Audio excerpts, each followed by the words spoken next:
Last night, an EF3 tornado tore through the heart of Nashville, dropping baseball-sized hail and unfortunately killing 5 people in the process. Now, the severe weather isn't ending anytime soon. Luckily, the rain is stopping for Tennessee, but the severe weather is going to continue through the south throughout the next few days. Here you see 3 to 4 inches of rain getting dropped in Mississippi, Alabama, and Georgia by the end of the week. This is going to lead to severe flooding and maybe even some tornadoes throughout the region. Like I said though, if there is any silver lining for Tennessee, it is that the rain has moved through and some of that recovery can start to happen.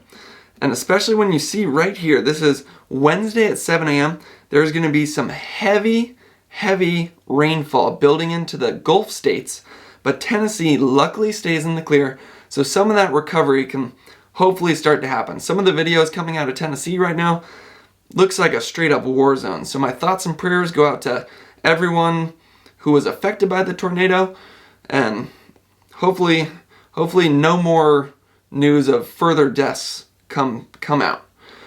So moving into the severe weather that's going to be hitting the south, it's really all because of this giant dip in the jet stream. It's pretty weird to see a dip in the jet stream this far south.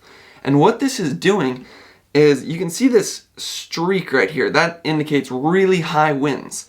What that's doing is bringing in a bunch of moisture from the warm tropical Pacific. And you can see that jet stream stretches all the way from basically Southern California all the way into the Gulf states. So what this is doing is bringing all that moisture and warm air into Texas. And you're going to start to see the effect of that throughout the day today. Here's the low pressure. You see it's sitting just on the southeast of Texas, or southwest of Texas. And some of the rain associated with this low is starting to build into the western sides of the state. Well, as this low moves through, it's not going to do it fast. It's going to move extremely slow, and what that's going to allow it to do is to now pick up a bunch of warm air and moisture from the Gulf of Mexico. So it's really getting 2 systems working together to really drive this storm and this system.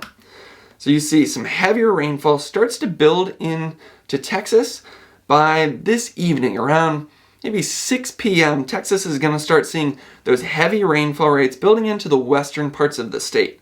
That indicates about 0.4 inches per hour. That's pretty significant, and like I said, it doesn't just move through. It really hangs out for a number of days, actually. This is now moving into early Wednesday morning. You see the heavy rainfall has built into the central part of the states, and even an isolated snow shower in parts of New Mexico. The really heavy rain starts to show up on Wednesday at 7 a.m. This is a good number to remember because this is when this heavy rain is going to be stretching from Texas all the way into Georgia. So this is when we're going to start to see that really severe thunderstorms, possibly some tornado warnings, and most likely flooding throughout the region. So there's that low. See, we're now moving into Wednesday at 1 p.m. and that low still hasn't even moved through Texas. And the heavy rain's building into Louisiana and southern parts of Mississippi and Alabama. That low finally moves into Louisiana by about Thursday at 1 in the morning. So, looking at some of the accumulated precip, you see it first shows up on the western sides of the state, and then by Thursday at 1 in the morning, let's see what happens. You can see really high rainfall accumulations for basically the entire state of Texas. 2 to 3 inches in really the entire central region, while 1 inch for majority of the state. And then, like I said, it also builds into New Mexico a little bit, where 2 to 3 inches of rain are possible, as well as parts of Louisiana getting 2 to 3 inches of rain. And then we're really going to start to look at the Mississippi, Alabama, Georgia region in a second. But first I want to show the mechanism driving the storm. So right here you see that low sitting off the southwest of Texas. This is the one that first started off pulling in the moisture from the southern tropical Pacific. Well, here is when it starts to build in some of that warm air and moisture from the Gulf of Mexico. Hopefully you can see it on your screen. There's wind streams just flowing into this low. And you'll notice the water right here is extremely warm. These oranges show maybe 70 to 75 degrees, while you see the continent is more like 50 degrees. So what happens? Warm air, less dense than cold air. So as it moves in, it's going to rise up, create a bunch of clouds, and then there's a ton of moisture because it's the Gulf of Mexico, and those clouds are going to drop all that moisture right on Texas, which is why we saw 3 to 4 inches of rain possible throughout most of the state. So keep an eye on this low as it moves through Texas. You see it's going to hop up here in a second, right there. This is now Wednesday at 7 a.m., and the low still hasn't moved through Texas, and you can see these winds really starting to push that warm air in. You see these are greens, that's maybe 50 to 55 degrees, but you can see that yellows and oranges can fill into the more coastal areas. So that's where you're going to see the buildup of those really heavy thunderstorms and just giant rain clouds that are just going to drop a ton of rain. You'll see as we look at the precipitation rate and type, that's where that giant band of rain is building in from basically central Texas all the way into Alabama. And just remember that little area of warm air right there. So looking at the southeast, you can see Tuesday they're actually going to get a little bit of a break, which is good. Hopefully the soils can unsaturate a little bit. What that means is basically when your soil fills with water, there's nowhere that more water can go. So once you get more rain on top of an already saturated soil, it can't just soak into the soil, so it leads to flooding. It just stays on top, and then as it builds up and builds up, it just leads to more and more flooding. So Tuesday, luckily, a little break, except for Alabama, where this is about right now. I'm filming this at 7 a.m. on Tuesday morning, and there is just a huge band of heavy rainfall building into Alabama, and actually a tornado warning.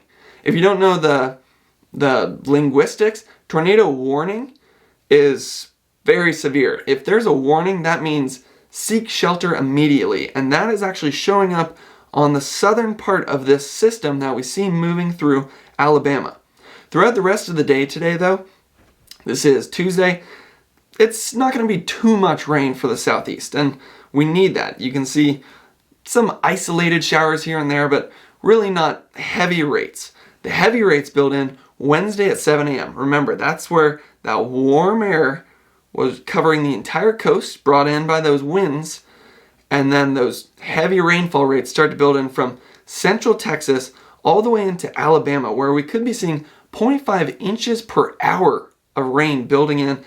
And again, just like Texas, it doesn't just go away. It doesn't just move through the area in a day or two. It's really going to hang out from Wednesday morning all the way through Thursday and even into Friday a little bit. So you see Wednesday at 1 p.m., this is really when the bulk of the rainfall is going to happen, and probably the bulk of the flooding as well. Especially right here, if you don't know, Pearl River Basin goes through central Mississippi, and last week they had a state of emergency because of the extreme flooding. Thousands of homes were flooded, streets looked like rivers, and the soils have not had time to get rid of all that water. So when this drops on the Pearl River Basin, it's just going to lead to more flooding. That's about 0.5 inches per hour for parts of Mississippi, and then it builds in throughout the Alabama, Georgia, and South Carolina areas as well throughout Wednesday. This is now Wednesday at 7 p.m., and you can see heavy rainfall from Mississippi, Alabama, Georgia, South Carolina. Really, Mississippi and Alabama, for that matter, don't really have a break from Tuesday evening all the way through Thursday evening. So there's that low. It is still just hanging out. Basically hanging out this entire week. That's what's driving all this severe weather. And some heavy rainfall still building into Alabama throughout Thursday.